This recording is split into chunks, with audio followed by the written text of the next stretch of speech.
마가복음 4장 1절에서 20절 말씀. 예수께서 다시 바닷가에서 가르치시니 큰 무리가 모여들거늘 예수께서 바다에 떠 있는 배에 올라 앉으시고 온 무리는 바닷가 육지에 있더라. 이에 예수께서 여러 가지를 비유로 가르치시니 그 가르치시는 중에 그들에게 이르시되 들으라, 씨를 뿌리는 자가 뿌리러 나가서 뿌릴새 덜어는 길가에 떨어짐에 새들이 와서 먹어버렸고 덜어는 흙이 얕은 돌밭에 떨어짐에 흙이 깊지 아니하므로 곧 싹이 나오나 해가 돋은 후에 타서 뿌리가 없으므로 말랐고 덜어는 가시떨기에 떨어짐에 가시가 자라 기운을 막음으로 결실하지 못하였고 덜어는 좋은 땅에 떨어짐에 자라 무성하여 결실하였으니 30배나 60배나 100배가 되었느니라 하시고 또 이르시되 들을 귀 있는 자는 들으라 하시니라. 예수께서 홀로 계실 때 함께한 사람들이 12 제자와 더불어 그 비유에 대하여 물으니 이르시되 하나님 나라의 비밀을 너희에게는 주었으나 외인에게는 모든 것을 비유로 하나니 이는 그들로 보기는 보아도 알지 못하며 듣기는 들어도 깨닫지 못하게 하여 돌이켜 죄 사함을 얻지 못하게 하려 함이라 하시고 또 이르시되 너희가 이 비유를 알지 못할진대 어떻게 모든 비유를 알겠느냐. 뿌리는 자는 말씀을 뿌리는 것이라. 말씀이 길가에 뿌려졌다는 것은 이들을 가리킴이니 곧 말씀을 들었을 때 사탄이 즉시 와서 그들에게 뿌려진 말씀을 빼앗는 것이요 또 이와 같이 돌밭에 뿌려졌다는 것은 이들을 가리킴이니 곧 말씀을 들을 때 즉시 기쁨으로 받으나 그 속에 뿌리가 없어 잠깐 견디다가 말씀으로 인하여 환난이나 박해가 일어날 때에는 곧 넘어지는 자요 또 어떤 이는 가시떨기에 뿌려진 자니 이들은 말씀을 듣기는 하되 세상의 염려와 재물의 유혹과 기타 욕심이 들어와 말씀을 막아 결실하지 못하게 되는 자요 좋은 땅에 뿌려졌다는 것은 곧 말씀을 듣고 받아 30배나 60배나 100배의 결실을 하는 자니라. 아멘. 안녕하세요. 승리한사 가족 여러분, 그리고 강성성경연구원 여러분, 오늘은 마가복음 4장 1절에서 20절 말씀을 좋은 땅에 뿌려진 씨가 되어 많은 열매를 맺자라는 제목으로 함께 말씀을 나눠보도록 하겠습니다. 자, 오늘 새로운 장을 시작하면서 우리가 잘 알고 있는 비유의 말씀이니까 우리 1절부터 차분히 말씀을 살펴보도록 하겠습니다. 자, 1절입니다. 예수께서 다시 바닷가에서 가르치시니, 다시 바닷가에서 가르치시니 라는 걸 할 때마다 우리가 계속 반복해서 생각하자는 건 뭐였죠? 바로 마태복음 4장 23절 말씀이었어요.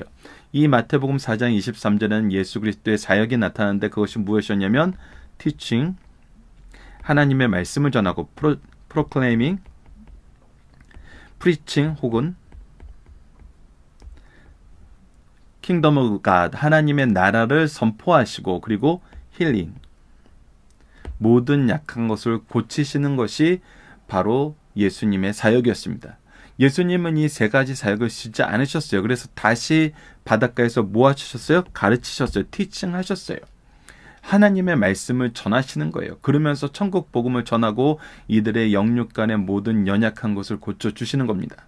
그래서 큰 무리가 모여들었습니다. 그래서 예수께서 바닷가에 떠있는 배에 올라앉으시고 온 무리는 바닷가 육지에 있더라. 이것은 예수님께서 복음을 가르치실 때 질서 있게 또 많은 사람이 들을 수 있도록 취하신 조치 중에 하나였죠. 그래서 서로 몰려들어서 자기의 욕구를 채우고 자기의 필요를 채우는 것을 넘어서 예수님과의 어떤 일정 거리를 두고 많은 사람들이 함께 말씀을 들을 수 있는 그 환경을 예수님이 만들어 놓으셨고 이것을 계속해서 사용하고 계시는 걸 볼 수 있습니다.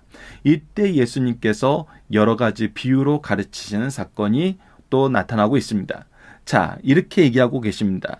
3절 보면 들으라, 씨를 뿌리는 자가 뿌리로 나가서, 그래서 씨 뿌리는 비유로 우리가 잘 알고 있는 이 씨 뿌리는 비유를 우리에게 들려주고 있죠.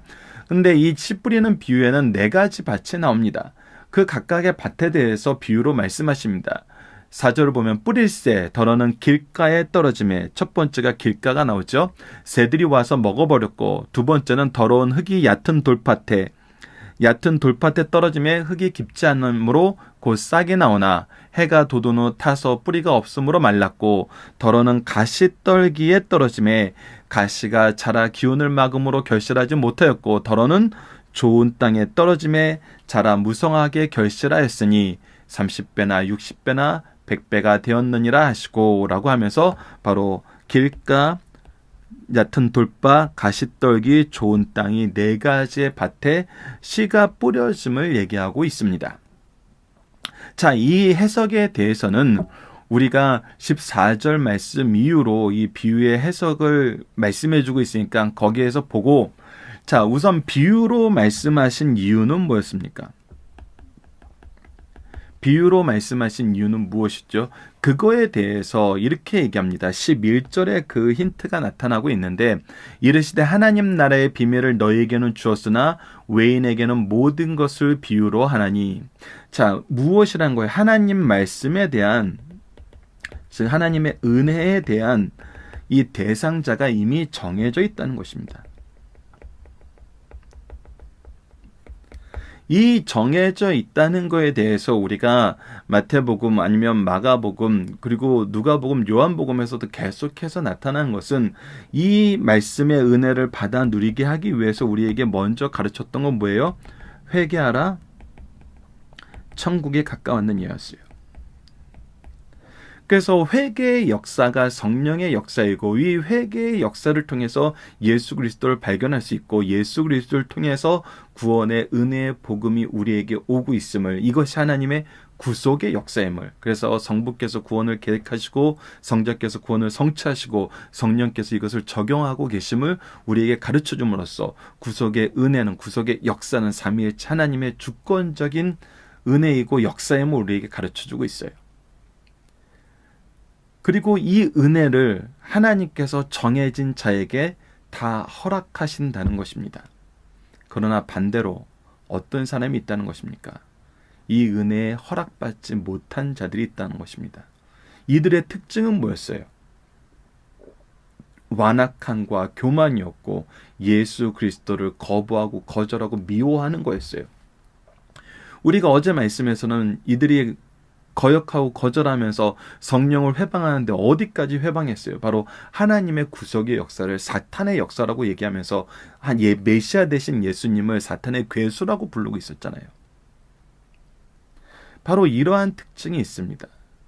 그래서 하나님께서는 이것이 정해진 자에게 주셨는데, 정해진 자에게 주셨을 때 이 비유의 특징은 무엇이냐면 더욱더 잘 이해하고 은혜를 받게 하신다는 특징이 있어요. 자, 그래서 이 비유의 능력이 바로 여기에서 나타납니다. 비유라는 것은 무엇입니까? 우리가 잘 알고 있는 것에 기준을 두고 새로운 것을 설명해 주는 거예요. 그래서 이 비유로 얘기했을 때 어려운 것을 더 잘 이해할 수 있고 더 잘 깨달을 수 있어요. 이것이 하나님께서 은혜를 주신 사람들이 얻게 되는, 비유를 통해서 얻게 되는 더 놀라운 능력이에요. 더 잘 이해하고 더 잘 깨닫게 되고 더 잘 누리게 돼요. 그리고 더 잘 전하게 되는 것이죠. 동시에 완악한 마음을 가지고 있는 자들, 예수 그리스도를 거절하는 자들은 어때요? 이 비유를 들으면 들을수록 더 모호하고 몰라요. 그래서 얻게 되는 중요한 유익 중에 하나가 무엇입니까? 바로 어리석은 자들의 헛된 공격과 헛된 시비에 대해서 우리가 피해갈 수 있어요. 그러니까 비유로 말씀하시고 난 이후에는 대부분의 시비거리가 사라지는 것을 우리가 볼 수 있었고, 이 비유를 깨닫지 못한 자들은 이 비유에 대해서 깨닫지 못하였기 때문에 시비를 걸 수 없었고, 이 비유를 통해서 깨달은 자들은 더 많은 은혜를 누리게 되었던 것이 바로 이 비유 설교, 비유 말씀들의 특징이었고 결과였던 것을 우리가 성경을 통해서 보게 됩니다. 그래서 우리가 이 비유의 말씀을 들 때 더욱더 은혜 받는 것에 대해서 우리는 감사하고, 이 은혜를 통해서 이 은혜의 능력이 30배, 60배, 100배 되는 것을 경험하게 되는 것입니다. 또한 우리가 이 복음을 통해서, 이 비유의 말씀을 통해서 예수 그리스도의 복음을 더 잘 전할 수 있게 되는 것이죠. 자, 그렇다면 이제 본격적으로 예수님께서 이 비유의 말씀을 어떻게 해석해 주시는지 보도록 하겠습니다. 자, 9절 이유를 봅시다. 또 이르시되 들을 귀 있는 자는 들으라 하시니라. 예수께서 홀로 계실 때에 함께한 사람들이 12 제자와 더불어 그 비유에 대해서 물으니, 자, 제자들도 처음에는 이 비유를 깨닫지 못해서 어떻게 했어요? 나와서 물어봤어요. 가르쳐달라고 부탁했어요. 예수님께서 어떻게 하셨어요? 미련하다 그랬나요? 아니에요. 이 부분에 대해서 가르쳐 주셨어요. 깨닫게 하셨어요. 깨닫고 더 큰 은혜를 받게 하셨고, 더 큰 은혜 속에서 예수님을 바로 믿게 하셨어요.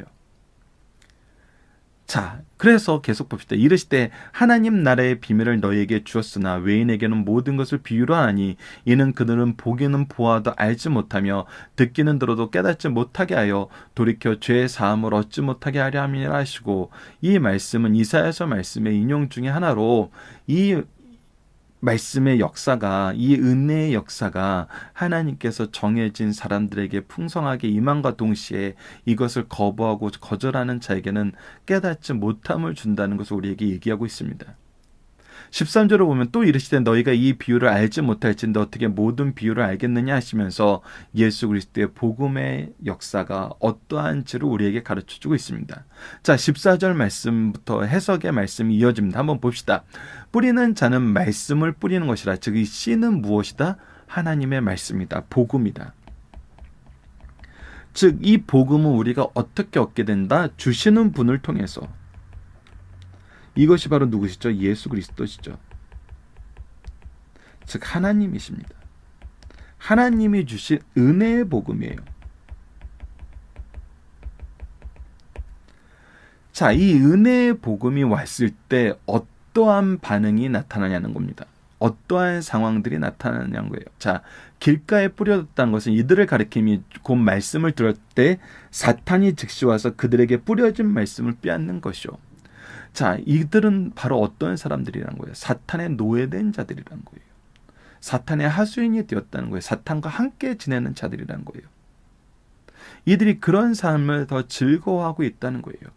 우리가 지금 앞에서 쭉 봤던 것처럼 사탄의 역사에 대해서, 사탄의 괴계에 대해서 계속해서 자신들의 이익을 위해서 쫓는 사람들의 모습이 봤잖아요. 이들은 회개의 역사가 일어나지 않아요. 하나님의 복음이 그들 앞에 놓이고 하나님의 은혜의 역사가 실천되고 있고 실현되고 있고 모든 말씀이 이미 성경에 기록된 대로 이루어지고 있는데도 어때요? 이것을 거절해요. 이것을 거절합니다. 철저하게 외면합니다. 이것을 사탄이 즉시 와서 그들에게 뿌려진 말씀을 빼앗는 것이라고 얘기했습니다. 즉 이들은 무엇을 깨닫지 못해요? 나는 내가 내 기준으로 이것을 거부한다고 생각하고 있지만 이들은 철저하게 사탄의 노예된 상태에서 벗어나지 못하고 있는 거예요. 자, 그 다음에 돌밭에 뿌렸다는 것은 이들을 가리킴이니 들을 때 즉시 기쁨으로 받으나, 네, 기쁨으로 받아요. 은혜의 말씀임을 알아요. 이것이 복음임을 알아요. 그런데 그 속에 뿌리가 없어 잠깐 견디다가 말씀으로 인하여 환난이나 박해가 일어날 때에는 곧 넘어지는 자요. 즉 이 복음을 멀리하고 이 복음에서 떠나게 된다는 것입니다. 내가 복음을 왜 받아들이는 거예요? 내 개인의 유익을 위해서, 내 삶의 유익을 위해서. 이것을 통해서 나는 복만 받을 줄 알았는데 환난이 있다 하니 받아들이기 힘든 것이죠. 자, 18절을 계속 이어서 봅시다. 또 어떤 이는 가시떨기에 뿌려진 자니 이들은 말씀을 듣기는 하되, 듣기는 해요. 지혜가 있어요. 이 말씀을 깨달을 수 있어요. 이 말씀이 옳은 줄 알아요. 그런데 항상 이 말씀과 세상의 것을 비교해요. 19절 봅시다. 세상의 염려와 재물의 유혹과 기타 욕심이 들어와 말씀을 막아 어떻게 해요? 말씀을 막는다는 것입니다. 결실하게 못하는 자요. 자, 여러분들 보시죠. 복음에는 하나님의 능력이 있어요. 하나님의 은혜가 있어요. 하나님의 역사하심이 있어요. 그 안에 예수 그리스도의 생명이 있어요. 그런데 어떻게 해요? 이것을 받아들이려 하지도 않고, 받아들였으나 이것이 무엇인지 깨닫지 못하고, 이것을 다른 것과 비교해보는 미련함 속에 있어요. 여러분, 생명이 된다는 거, 구원이 된다는 거, 능력이 된다는 거, 은혜가 된다는 거는 내가 가지고 있는 그 어떤 것과도 비교가 되지 않는 것입니다. 그래서 20절에 이렇게 말씀하십니다. 좋은 땅에 뿌렸다는 것은 곧 말씀을 듣고 받아 30배나 60배나 100배의 결실을 하는 자니라. 자, 우리가 에베소서 말씀에서도 이미 경험했던 것처럼 하나님의 은혜의 길이와 넓이와 깊이와 높이가 우리가 상상하던 그 어떤 것보다도 풍요로움을 우리가 경험하게 돼요. 그리고 이 구원의 역사가 언제 시작되었는지를 보게 되면 보게 될수록 나에게 이 구원의 역사를 주시기 위해서 하나님이 얼마나 오랜 세월 나를 사랑하시면서 나를 위한 역사를 주권적으로 성취해 나가고 계심을 보면 볼수록 이 은혜의 크기는 정말 상상 이상이라는 것을 알게 됩니다. 내 은혜가 지금 내게 너무나 풍족하다라고 경험했고 고백했는데 시간이 지나면 지날수록 이 은혜가 더 커지는 거예요. 이 안에 있는 하나님의 능력이 너무나 놀라운 거예요. 이 사랑의 크기를 우리가 측정하지 못하는 거예요. 날로 새로운 은혜의 역사가, 승리의 역사가 우리 삶을 둘러싸는 거예요. 그것이 바로 좋은 땅에서 우리가 경험하게 되는 하나님의 은혜인 것입니다. 이것은 단회적인 것으로 끝나지 않아요. 계속해서 새로운 열매를 맺게 하세요. 새로운 은혜를 나누게 하세요. 새로운 역사를 우리에게 허락하십니다. 그 역사는 승리의 역사이고 생명의 역사이고 영원한 백성됨의 역사입니다. 바로 그리스도의 복음의 역사입니다. 이것을 우리가 경험하게 된다는 것입니다. 이것을 우리에게 이미 허락하셨다는 것입니다. 이 믿음 안에서 승리하는 우리 승리한산 가족 여러분들, 그리고 강성성경 연구원 여러분들 되었으면 합니다. 자, 본문 묵상하기를 보도록 하겠습니다. 본문 묵상하기는 가장 기본적으로 우리가 이 내용 안에서 이해해야 될 것들을 물어보고 있습니다. 씨는 무엇을 의미하나요? 분명히 뿌리는 자는 말씀을 뿌리는 것이라 그래서 씨는 말씀이라는 것을 우리에게 가르치고 있습니다. 이번 문제, 길가에 뿌렸다는 것은 무엇을 의미하나요? 즉시 사탄이 와서 그 뿌려진 것을 빼앗아간다는 거예요. 우리가 사탄의 노예 상태에 있다는 거예요. 그것을 모르고 우리가 똑똑해서 이 말씀을 거절한 자라요. 우리가 이 말씀보다 더 좋은 것이 있어서 이것을 거절하고 있다라고 생각하는데 여러분들, 그것이 아니란 겁니다. 자, 세 번째, 돌밭에 뿌려진 것은 무엇을 의미합니까? 네, 뿌리가 없어서 환난이나 박해가 있을 때 곧 넘어져서 열매 맺지 못하는 걸 얘기하고 있습니다. 가시떨기에 뿌렸다는 것은 무엇을 의미하나요? 예, 세상 염려, 재물의 유혹, 기타 욕심들이 말씀의 결실을 막는다는 것입니다. 이 세 가지는 전부 동일한 것은 무엇입니까? 경우의 차이는 있어 보이지만 결국 결실하지 못하게 된다는 데서는 동일하다는 것입니다. 그러나 좋은 땅에 뿌렸다는 것은 뭐예요? 말씀을 받고 말씀을 듣고 받아. 이것이 중요한 것입니다. 말씀이 우리에게 주어지고 이것을 받아 누리게 된다는 거예요. 이것이 우리가 말씀을 접할 때마다 경험하게 되는 거거든요. 그래서 30배나 60배나 100배의 결실을 맺게 된다는 것입니다. 이 은혜의 크기가 우리가 처음 경험했던 것보다 날로 날로 풍성해진다는 거예요. 물론 전도적인 입장에서 이 은혜를 내가 많이 받을수록 많이 전하기 때문에 더 많은 영적인 열매를 맺게 한다는 것도 사실이에요. 그래서 우리를 통해 영혼을 구원하시고자 하시는 하나님 아버지의 뜻이 그리스도께서 우리에게 명령하신 이 지상 사역의 대명령이 우리를 통해서 성취되는 것을 볼 수 있습니다. 자, 중심사상을 보도록 하겠습니다. 마가복음 4장 1절에서 20절 중심사상 서론적인 내용을 먼저 보도록 하겠습니다. 수학 박사 학위를 받은 사람이 유치원 아이들에게 산수를 가르칠 때 유치원 교사보다 더 잘 가르칠 수 있다고 할 수 없어요. 왜 그렇죠? 가장 큰 이유는 유치원 교사는 아이들의 입장에서 가르치는 방법을 알고 있으나 수학 박사는 그것을 모를 가능성이 훨씬 더 많다는 거예요. 만일 주님께서 영적 진리를 적나라하게 있는 그대로 말씀하셨다면, 즉 어린아이들을 앞에 앉아놓고 유치원 아이들을 앉아놓고 수학의 피타고라스의 정리를 설명한다고 해보고 이 피타고라스 정리에 있는 이 수학의 진수와 아름다움과 놀라움을 설명한다고 해보세요. 아이들에게는 힘들죠. 자, 그래서 예수 그리스도께서도 영적 진리를 적나라하게 있는 그대로 말씀하셨다면 청중들은 그것을 감명적으로 받아들이지 못했을 것이고 받아들인다 하여서 극소수에 불과했을 것이에요. 주님은 이런 형편을 잘 알고 계세요. 그래서 말씀을 전하실 때 실물 보듯이 생생하게 그리고 간단 명료하면서도 흥미있는 이야기로 진리를 선포하셨습니다. 그렇게 사람들도 관심을 가지게 되었고 호기심으로 질문까지 하게 되었어요. 이 예수님의 교육 방식이 굉장히 지혜롭고 우리의 수준에 맞게 잘 이해하도록 도와주신다는 거예요. 그것이 비유로 우리가 배웠을 때 얻게 되는 유익이에요. 진리를 더 분명하고 생동감 있게 볼 수 있게 되고 더 잘 이해하게 돼요. 더 나아가 진리가 그들의 마음에 들어가 자리를 잡게 되었다는 것이에요. 주님이 이를 위해 자주 사용하신 방법 중에 하나가 비유란 것입니다.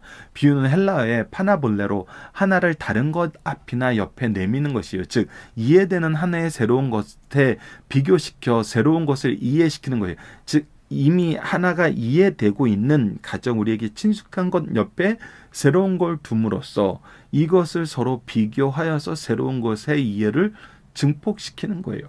비유의 뜻을 우리말 사전에서는 어떤 사물의 모양이나 상태 등을 보다 효과적으로 표현하기 위하여 그것과 비슷한 것을 표현하는 방법이라고 정의했어요. 예를 들면 도간에 든 쥐, 우물안 개구리 등을 의미하는 것과 같아요. 자, 성경에 나타난 비유는 어떠한 도덕적이고 영적인 진리를 드러내기 위하여 일상생활 중에 흔히 일어나는 사건을 소재로 한 이야기의 형태를 취하고 있어요.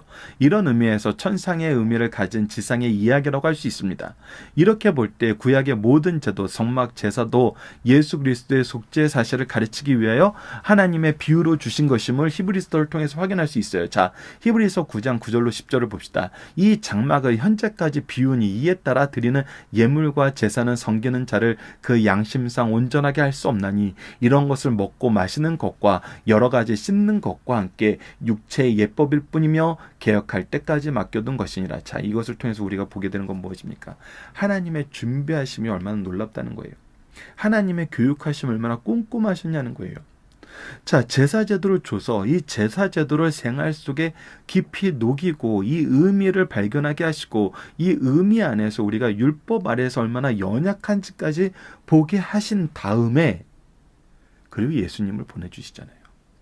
즉 예수님을 그냥 이해할 수 없으니까 제사제도라는 오랜 역사와 전통을 통해서 이들이 깨닫고 실천하면서 하나님의 기준으로 이것을 계속해서 조율받고 교육받게 하신 다음에 예수 그리스도를 주심으로 복음이 무엇인지 이해할 수 있게 하세요. 즉 구약을 통해서 복음을 봄으로써 우리로 하여금 더 잘 이해할 수 있게 하세요. 이런 부분에 대해서 히브리인 목사님들이 굉장히 은혜를 많이 누리는 것을 그런 증언을 하시는 것을 듣기도 해요. 그냥 우리가 히브리적인 문화가 없는 사람들은 성경 안에서 우리가 일반적으로 놓칠 수 있는 아주 작은 제도나 작은 사건이나 작은 단어 안에서도 히브리 목사님들은 그 안에 있는 이 하나님의 비유적인 예표적인 은혜를 더 깊이 느낀다는 거예요. 그래서 우리가 이 비유의 놀라움을 알 수 있습니다. 그렇기 때문에 하나님께서 우리에게 이것을 가르쳐주기 위해서 얼마나 오랫동안 준비하시고 계속해서 교육을 이어나가셨는지를 볼 수 있죠. 이런 입장에서 예수님께서 천국 복음을 전파하실 때 비유를 사용하셨고, 특히 하나님 나라의 비밀을 가르치기 위해 씨 뿌리는 비유를 사용하셨어요. 이 비유는 주께서 가르치신 모든 비유의 기본이 되는 비유요, 이 비유를 깨닫지 못하면 다른 비유를 깨닫기 어렵다고 오늘 본문에서 분명히 말씀해 주고 있습니다. 자, 중심사상 하나씩 보도록 하겠습니다. 첫 번째, 네 가지 밭의 말씀을 듣는 사람들의 마음의 밭을 의미한다는 것을 알 수 있습니다. 여러분들 승리하는 삶 책자 89페이지에 보면은 이 내용이 기록되어 있습니다. 그러므로 이 말씀에 대하여 이때 나에 관한 말씀으로 받아들여야 된다는 거예요. 즉, 네 가지 밭의 말씀은 사람들의 마음의 밭이기 때문에 우리가 말씀을 받아들일 때 우리는 어디에 소속되어 있는 건지, 어떤 마음을 가지고 이 복음의 말씀을 듣는지를 우리가 봐야 된다는 거예요.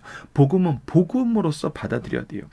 우리가 사탄의 계략 안에서 이 말씀을 보려 한다든지, 아니면 내 어떤 환경적인 요인 안에서 이 말씀을 해석하려 한다든지, 아니면 내 여러 가지 욕심적인 것과 비교해서 이 말씀을 받아들이려고 하면은 우리는 바로 이해할 수 없어요. 열매 맺을 수 없어요.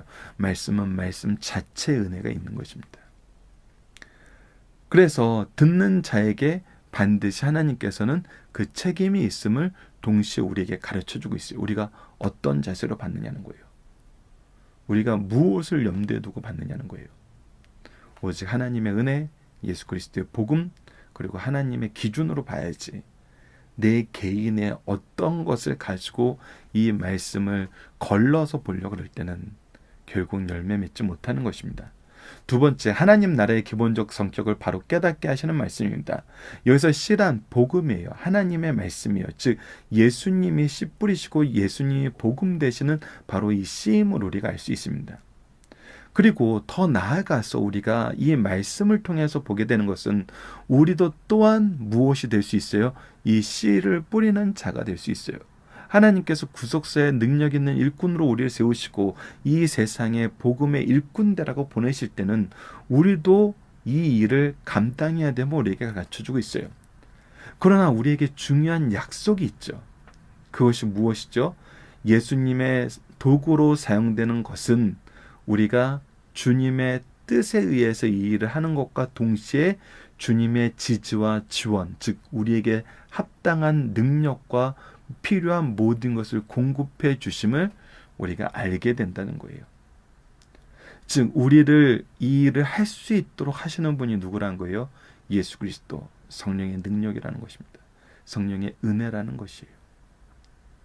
그래서 하나님의 나라가 어떻게 확장되는지를 우리에게 분명히 보여주고 있어요. 자, 마지막 세 번째, 주의 뜻을 받드는 사역자들에게 설교 사역은 말로 닿을 수 없이 귀중한 것이라는 것입니다. 그렇기 때문에 우리는 하나님의 말씀을 하나님의 말씀 있는 그대로 전해야 된다는 것입니다. 우리가 어떤 목적을 가지고 설교를 선택하거나 설교의 내용을 변경하는 것이 아니라 정말 그래서 연속 강해 설교가 정말 유익하다는 것입니다.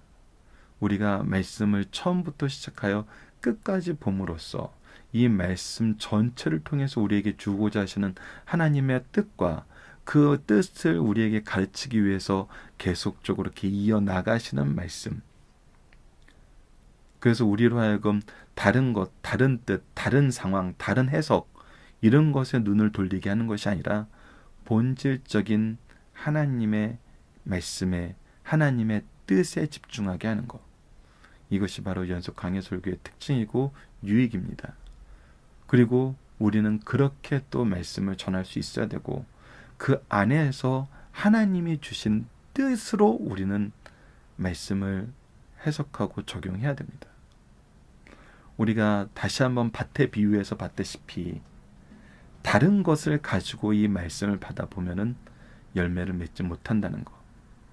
그렇기 때문에 우리는 바르게 준비해서 말씀을 가르칠 수 있어야 됩니다. 이것이 정말 성경 리더로서, 성경 전문 교사로서 승리한 삶이 함께 이루어 나가고자 하는 교사의 모습이고 리더의 모습입니다. 자, 본문 다지기를 봅시다. 하나님 나라의 비밀이란 무엇을 말합니까? 마가복음 4장 11절 말씀을 보면 우리가 이 부분을 어떻게 확인할 수 있습니까? 바로 천국의 비밀이죠. 천국은 바로 무엇을 나타냅니까? 예수 그리스도의 복음으로 말미암아 우리에게 주어지는 것이에요. 그래서 예수 그리스도의 오심이 바로 하나님 나라의 임재이고 하나님 나라의 유일한 길임을 우리가 알게 돼서 예수 그리스도가 복음됨을 고백할 수 있는 것이 바로 하나님 나라의 비밀이에요. 즉 하나님 나라의 비밀이란 누구예요? 예수 그리스도를 믿는 것이라는 걸 알게 되는 것입니다. 자, 두 번째, 씨 뿌리는 자의 비유에서 열매는 무엇을 의미합니까? 바로 이것은 하나님의 말씀으로 인해 우리가 얻게 되는 모든 은혜를 뜻합니다. 이것은 우리가 전도를 통해서 얻는 영혼일 수도 있고 우리 개인이 경험하게 되는 말씀의 깊이의 놀라움, 사랑의 놀라움, 은혜의 놀라움일 수 있고 하나님이 준비하셔서 이 복음 사역을 이루기 위해서 우리에게 허락하신 모든 것일 수 있어요. 환경적인 거, 능력적인 거, 관계적인 거, 그리고 필연적으로 뭐에 대한 거, 우리에게 맡긴 영혼에게 우리가 빚진 자로서 그리스도의 제자로서 복음을 전하는 것. 이 모든 것이 열매를 의미한다는 것입니다. 즉 모든 은혜가 열매라는 것입니다. 자, 적용하기입니다. 우리는 말씀의 씨가 뿌려질 때 무엇을 기대 소망하게 되나요? 자, 분명하게 우리에게 가르쳐주는 건 무엇이냐면 예수님께서는 제자들에게 전도하는 일을 맡기시고 그 일을 위해서 능력을 주셨고 그것이 하나님의 은혜 가운데서 성취되는 것을 보게 하셨어요. 그래서 우리가 말씀의 씨가 뿌려질 때 기대하고 소망하는 것은 무엇이냐면 하늘나라의 확장이에요. 하나님 나라의 확대이고 확장이고 우리에게 이 하나님 나라가 경험되는 거예요. 그리고 우리가 필연적으로 누구를 바라보는 거예요? 앞으로 오실 예수 그리스도를 바라보면서 하나님 나라에 대한 소망을 갖는 거예요. 근데 우리가 다른 소망을 갖는다는 것은 우리가 열매 맺지 못하는 그런 상황에서 헛된 소망을 가지는 것뿐이라는 거예요. 그래서 우리가 가진 소망의 열매가 말씀의 씨앗으로 인한 것인가요? 우리의 내면의 다른 것으로 이해한 것인가요? 우리에게 주신 말씀의 은혜로 이해한 것인가 하면 이 소망은 반드시 열매를 맺습니다.